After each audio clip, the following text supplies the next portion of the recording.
Yang belum masuk untuk segera masuk. Diinformasikan kembali.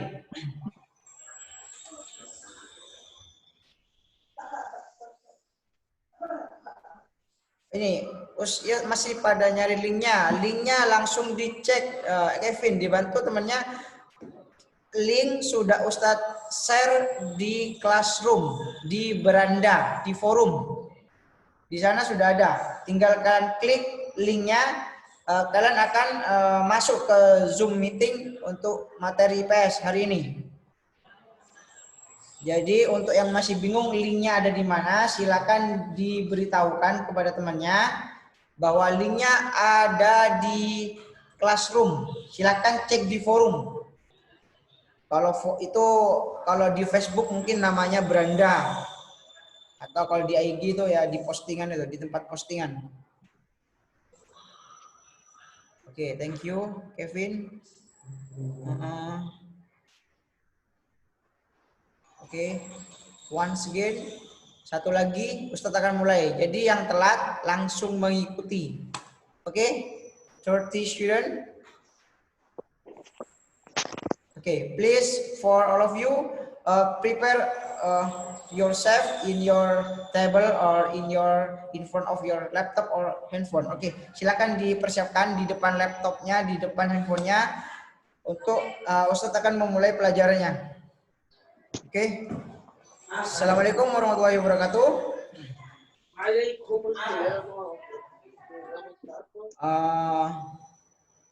Baik, sebelum memulai pelajaran, Ustadz biasa murojaah terlebih dahulu. Mari bersama-sama kita membaca surat Al-Fatihah. Semoga pelajaran IPS hari ini menjadi sebuah keberkahan dan menjadi bekal ilmu kita di dunia dan juga di akhirat. Baik, assalamualaikum, bismillahirrahmanirrahim. Alhamdulillahirabbil alamin, arrahmanirrahim, maliki yaumiddin, iyyaka na'budu wa iyyaka nasta'in, ihdinas siratal mustaqim, siratal ladzina an'amta 'alaihim ghairil maghdubi 'alaihim waladdallin. Amin. Baik, anak-anakku, kemarin kita IPS sudah belajar tentang, silakan dibuka bukunya dulu. Bukunya dibuka. Baik putra maupun putri, silakan buku paketnya dibuka. Buku tulis, pensil dipersiapkan di depan layar kalian. Baik, Ustadz ulang kembali bahwa kalian di bab pertama IPS adalah belajar tentang perubahan keruangan dan interaksi antar ruang di Indonesia dan negara-negara ASEAN. Materi ini adalah keberlanjutan dari pelajaran IPS di kelas 7. Jadi kelas 7 itu materi IPS jangan sampai dilupakan. Seperti iklim, tentang ekonomi, itu tetap akan digunakan. Itu akan tetap berlanjut di kelas-kelas berikutnya. Di kelas 8, kelas 9. Jadi itu harap dibaca lagi materi-materi sebelumnya. Jadi kalau sudah paham di kelas 7, tentu kalian di kelas 8 sudah enak ketika Ustadz menjelaskan, oh ini sudah dijelaskan di kelas 7. Jadi kalian sudah paham apa yang disampaikan oleh Ustadznya. Baik, langsung saja. Kalau minggu kemarin kita belajar tentang perubahan ruang dan interaksi antar ruang akibat faktor alam dan faktor manusia. Sekarang kita akan bahas selanjutnya, poin selanjutnya adalah mengenal negara-negara ASEAN. Baik, silakan diperhatikan di layarnya. Ustadz akan share screen materi hari ini ya.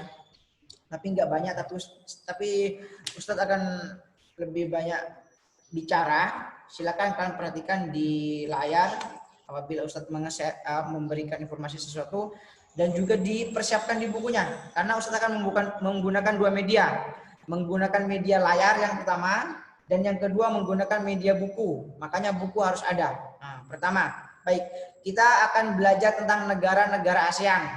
Negara ASEAN itu negara yang ada 10 anggota di situ. Kalau di kelas 7 sudah belum dipelajari itu negara ASEAN, negara-negara ASEAN? Sudah. Sudah, baguslah kalau sudah. Di situ di bukunya ada kok, di halaman 2 di situ ada 10 negara anggota ASEAN. Nah, di situ ya, ada 10. Pertama, kita belajar Indonesia dari negara kita, negara tercinta, negara Indonesia. Oke. Paham ya? Sudah siap semua kan ya? Nah, nggak ada suaranya. Sudah siap semua kan? Halo? Siap, Tat. Kalian Siap. mendengar suaranya Ustadz? Putra, Putri, Dengar. mendengar semua? Dengar, Tat. Oke, good. Please you prepare your book, your social book. Persiapkan buku IPS-nya. Di situ kita pertama akan belajar tentang mengenal negara-negara ASEAN. Kita mulai dari negara kita, negara tercinta. Oke, dari langsung kita ke poin pertama, yaitu negara Indonesia. Di halaman 13 boleh dilihat atau silakan di layarnya diperhatikan. Di sini Ustadz akan tampilkan negara Indonesia. Sudah tahu ya negara Indonesia ya? Kalian kan tinggal di Indonesia. Kecuali tinggal di luar negeri. Oke, silakan. Pertama, Indonesia itu adalah negara yang sangat luas. Sangat luas. Kita populasinya itu sangat terbanyak. Nomor urut keempat dari seluruh negara di seluruh dunia. Sebelum terlalu jauh Ustadz menjelaskan tentang Indonesia, mari kita belajar dulu pertama tentang kondisi alam. Jadi pertama kita harus paham dulu kondisi alam Indonesia seperti apa. Kondisi alam. Oke, diperhatikan ini. Di sini ada kondisi alam. Nah, jadi kita harus tahu ini Indonesia seperti apa. Pertama, ada 3 poin yang perlu kalian ketahui tentang letak, luas, dan batas. Ustadz, letaknya seperti apa Indonesia? Indonesia itu letaknya adalah 6 derajat lintang utara sampai 11 derajat lintang selatan. Dan 95 derajat batas timur sampai 141 derajat batas timur. Oke. Sorry, batas tengah maksudnya. Di sini ini adalah letak kondisi alam Indonesia. Ini yang membuat negara kita itu kaya dan mempunyai 3 macam waktu. Oke.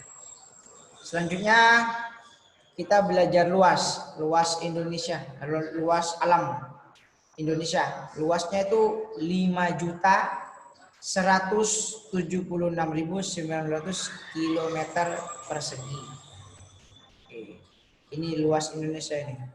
Jadi kalau kalian pengen tahu luasnya Indonesia seperti apa ya ini. Berarti kan ada 5.176.900 km persegi.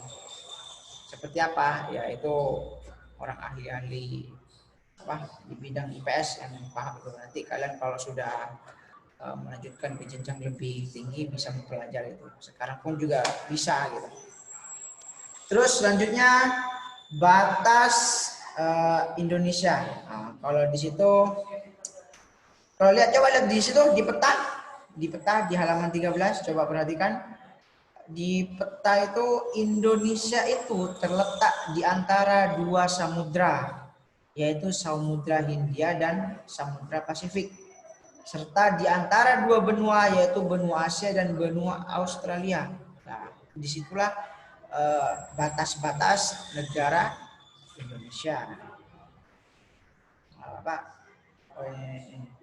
Nah, di sini lebih detailnya lagi, lebih rinci lagi. Coba perhatikan di halaman 14. Di situ ada keterangan lebih detailnya. Batas wilayah Indonesia itu ada batas utara, batas timur, batas selatan, dan batas barat. Di sebelah utara Indonesia ini, itu ada Malaysia, Singapura, Filipina, Samudra Pasifik, dan Laut Cina Selatan. Ini kan sering itu di TV itu, sering ada latihan perang di semenanjung Cina. Itu memang negara-negara kita ini berbatasan dengan negara-negara ASEAN. Cuma yang sering melakukan, yang selalu diekspos di TV itu kan latihan angkatan laut Cina di perairan utara Indonesia. Kemudian selanjutnya sebelah timur. Sebelah timur di sini ada Papua Nugini dan Samudra Pasifik. Jadi ada dua yang membatasi Indonesia, ada Papua Nugini dan Samudra Pasifik. Cuma sayangnya Papua itu separuh sudah menjadi berpisah dengan Indonesia. Ini sebenarnya sudah bukan Papua Nugini. Papua Nugini itu sudah merdeka. Kita cuma punya Papua. Kalau kalian lihat coba di peta itu, coba ini Ustaz saya share ya, coba lihat di peta tentang Indonesia. Lanjut aja. Di peta Indonesia kalau kalian punya itu Papua Nugini sudah mereka merdeka sendiri, mereka sudah lepas dari Indonesia. Kita cuma punya Papua. Kalau dulu Papua di peta kalian bisa lihat itu gambarnya seperti apa? Kalau kalian lihat seperti apa? Seperti dinosaurus ya. Nah, itu seperti dinosaurus kalau kalian lihat di peta. Cuma kalau Papua Nugini sudah mereka berdiri sendiri tinggal Papua. Kemudian selanjutnya sebelah selatan ada Australia dan Samudra Hindia. Nah, ini sebelah barat ada Samudra Hindia. Oke, lanjut kita ya. Baik, lanjut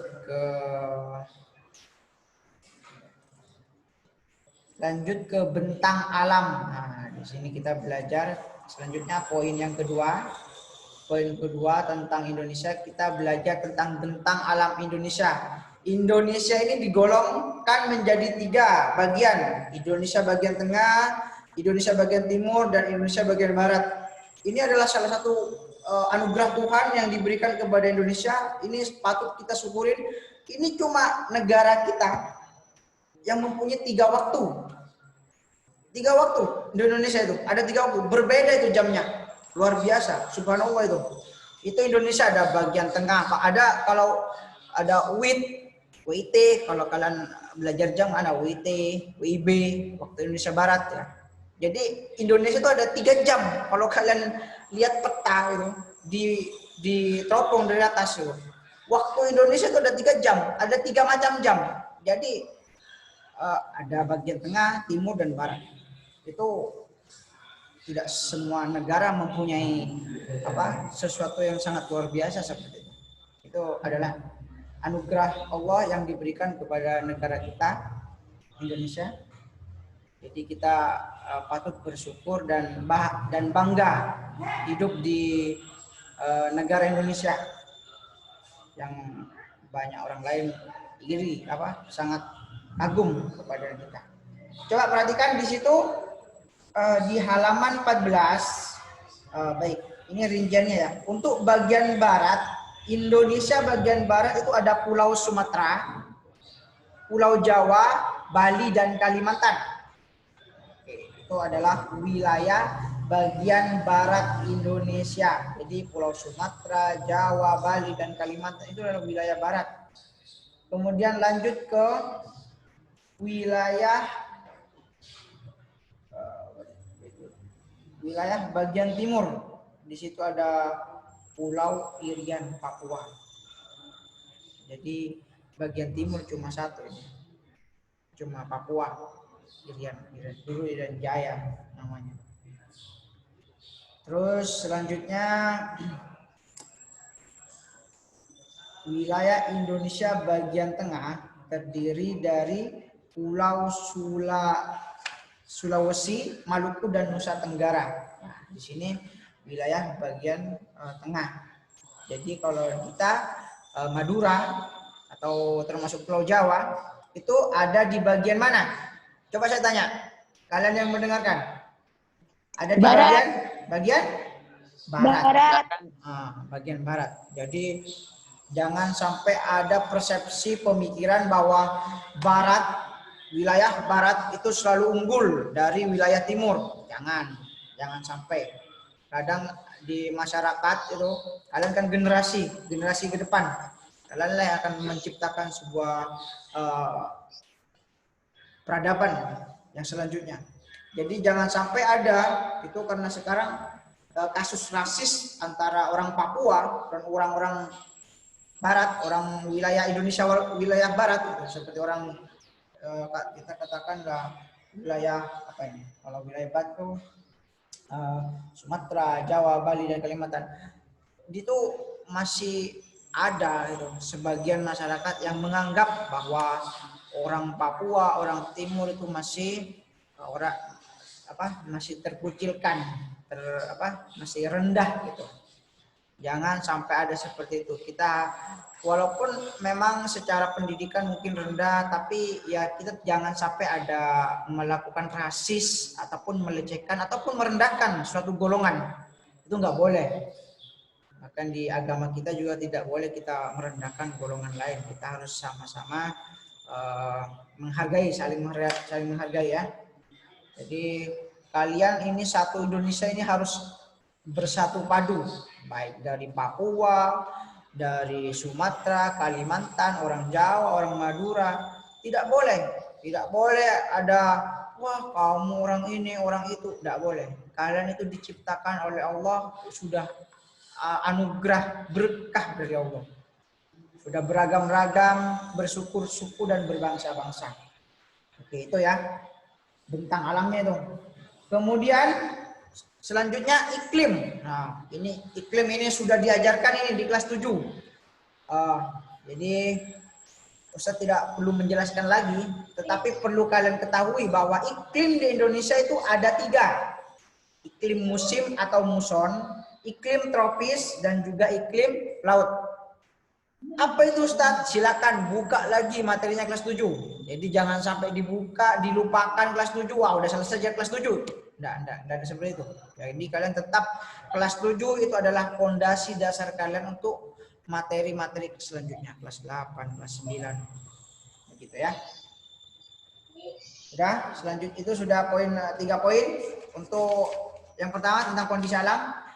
Berikutnya adalah kondisi penduduk Indonesia. Nah, ini seperti apa penduduk Indonesia?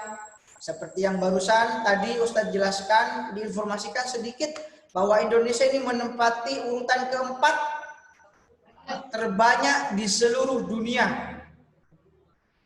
Setelah Tiongkok, India, dan Amerika. Indonesia nomor 4, peringkat keempat. Jadi terbanyak ini. Jadi untuk potensi mengembangkan sumber daya alam, sumber daya manusia, itu sangat besar. Sangat besar. Itu data itu diambil terakhir pada tahun 2018 oleh World Population Dataset. Nah, jumlah penduduk Indonesia perlu kalian ketahui ada berapa jumlahnya. Ini perlu kalian ketahui. Jadi kalau dulu lagunya Rhoma Irama itu masih tahun berapa? 90-an itu kemungkinan atau 90 ke atas itu ada lagunya 145 juta penduduk Indonesia. Itu dulu sampai dijadikan lagu oleh Rhoma Irama itu.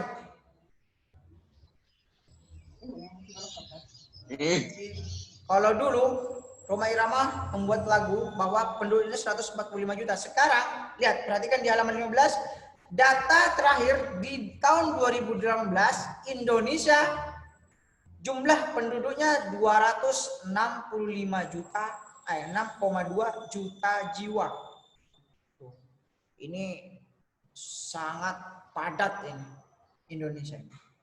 Sangat. Kenapa? Karena kita bentang alamnya luas. Kita setiap tahun memproduksi manusia juga ya. Tiap tahun, bahkan setahun bisa berapa puluh ratusan manusia lahir di bumi. Itu adalah salah satu Indonesia pembuat manusia tercepat, Tat. Ya, karena kita populasinya banyak juga. Jadi ya kita maklumin namanya juga padat. Gitu. Kenapa Indonesia ini sulit, bukan sulit ya, untuk menjadi negara maju, untuk menjadi negara berkembang, itu kita harus tertati-tati. Kenapa? Karena jumlah manusianya itu banyak yang mau diurus, belum yang gizi buruk, belum yang masyarakat yang miskin, ekonomi rendah. Itu ngurus itu nggak gampang dari Sabang sampai Merauke itu. Pemerintah kita itu ya cuma adanya di Jakarta dan juga pemerintah di daerah itu kan harus sinkron, harus sama dengan pusat untuk mengembangkan itu. Jadi itu butuh waktu. Jadi sejak zamannya Soekarno sampai sekarang itu butuh waktu untuk mengembangkan bagaimana Indonesia ini ke depan menjadi negara menjadi negara maju, menjadi negara berkembang secara ekonomi, secara pendidikan, secara sosial, secara budaya, itu butuh waktu.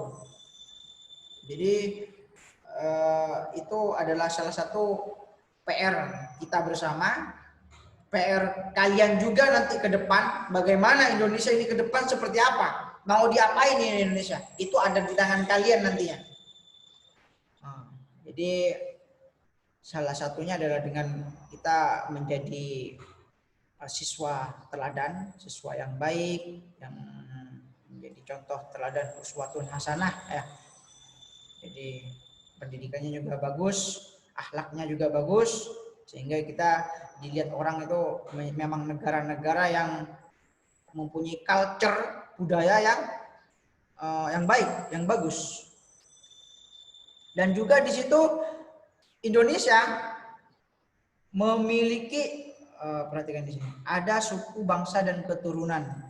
Tercatat tidak kurang dari 250 suku bangsa. Bayangkan juga, ada 250 suku bangsa di Indonesia. Itu beragam. Kalau kalian jalan-jalan ke dari Sabang sampai Merauke, kalian lihat itu jenis-jenis manusia itu macam-macam itu.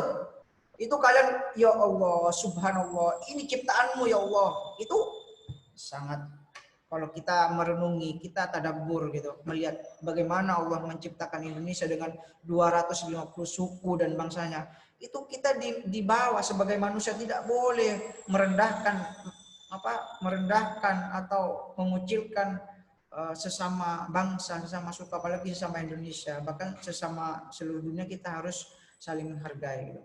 Itu baru sukunya ya. Dari suku.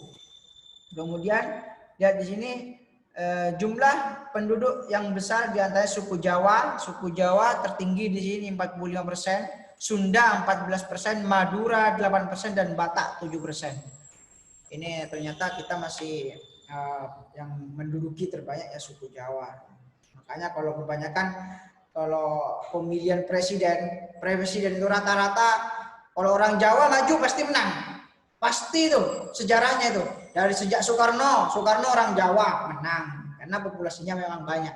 Tetapi bukan itu yang menjadi topik, itu cuma sebagai gambaran saja karena populasinya banyak ini di sini di Jawa, suku Jawa. Terus selanjutnya kondisi sosial ekonomi. Oke, perhatikan. Silakan ya kalian yang tidak mengerti, tidak paham dicatat, nanti diajukan pertanyaannya. Tanyakan di classroom boleh. Atau japri ustadznya yang nggak paham materinya apa silakan tanyakan, atau ditanyakan sekarang di chat bisa juga ya, silakan di chat langsung di bawah, boleh mengajukan chat kalau kalian langsung pengen bertanya, tapi silakan bertanya setelah ustadz memberikan materi ya. Baik, selanjutnya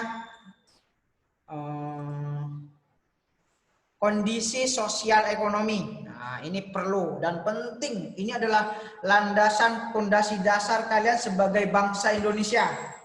Bagaimana sifat Indonesia, karakter orang Indonesia itu seperti apa? Kalian harus tahu. Yang pertama, yang selalu dibanggakan oleh negara-negara lain terhadap Indonesia apa? Sifat yang pertama adalah sifat gotong royong dan tolong menolong. Nah, itu sangat sifat karakter orang Indonesia yang dibanggakan, dikagumi oleh negara-negara lain. Kalau kita ini perlu kalian tanamkan sejak dini. Gotong royong. Kalau ada apa harus gotong royong bareng-bareng. Temannya jatuh, jangan diketawakan, tapi dibantu, ditolong. Ada temannya sakit, dibantu, ditolong. Siapapun itu, teman, guru, masyarakat, orang tua terutama. Nah, itu penting. Itu akan menunjukkan bahwa ini loh Indonesia seperti ini. Nah, Kemudian di sini adalah gotong royong ini adalah ciri sosial masyarakat Indonesia. Nah, ini kalian harus paham ini Indonesia seperti apa. Kalau katanya Bung Karno, jas merah, jangan sekali-sekali melupakan sejarah. Nah, ini sejarah Indonesia. Jadi orang yang paham sejarah Indonesia itu pasti paham Indonesia seperti apa. Jadi seperti apa? Ya harus gotong royong, tolong menolong, itu sifat dasarnya. Kemudian selanjutnya kedua, mata pencaharian Indonesia. Nah, kalau kita pelajarin di kelas 7 bahwa Indonesia itu memiliki kekayaan alam yang sangat luas. Jadi mata pencaharian Indonesia tertinggi adalah pertanian. Oke, lihat di bukunya itu ada mata pencaharian yang di sektor pertanian, perkebunan, peternakan, perikanan, pertambangan, perdagangan, dan jasa. Namun di daerah perkotaan rata itu pekerja kantoran seperti di kota-kota besar, ada pula yang bekerja di kantoran. Kalau di kota-kota biasanya rata-rata bekerja di kantoran. Namun 70% mata pencaharian penduduk Indonesia adalah dalam bidang pertanian. Oke. Jadi 70% Indonesia itu mata pencahariannya adalah pertanian. Nah, ini adalah salah satu keunggulan kita. Salah satu kelebihan Indonesia. Kita bisa memproduksi beras, bisa memproduksi jagung. Semua kebutuhan pangan itu ada di dalam negeri, ada di Indonesia. Jadi itulah salah satu keunggulan, kelebihan kita yang patut kita syukurin. Jadi kita harus selalu bersyukur ini. Kalau ada orang bertani, itu adalah salah satu keunggulan kita. Karena memang lahan kita luas Indonesia ini. So, oleh sebab itu, negara kita ini disebut sebagai negara agraris. Sebab negara kita besar dalam hasil pangannya, dalam hasil beras dan juga umbi-umbian. Selanjutnya, kondisi budaya. Kondisi budaya di sini Indonesia itu juga termasuk salah satu negara yang kaya akan kebudayaannya, keragaman budayanya. Jadi Indonesia itu budaya wujud dari keragaman budaya Indonesia itu dari pertama adalah sisi budaya bahasa, kesenian dan alat-alat musik. Kita tidak usah jauh-jauh, dari bahasa sajalah. Bahasa kita itu ada bahasa Madura, ada bahasa Jawa, ada bahasa Batak. Itu yang saya ketahui. Mungkin kalian juga punya keluarga di luar daerah Madura khususnya, itu bahasanya beda-beda gitu. Di situ itu salah satu kekayaan kita, kekayaan kebudayaan. Jadi di sini kalau kita lihat Indonesia ini terdapat sekitar 250 bahasa daerah. Ini bahasanya sudah mau menyaingi kepadatan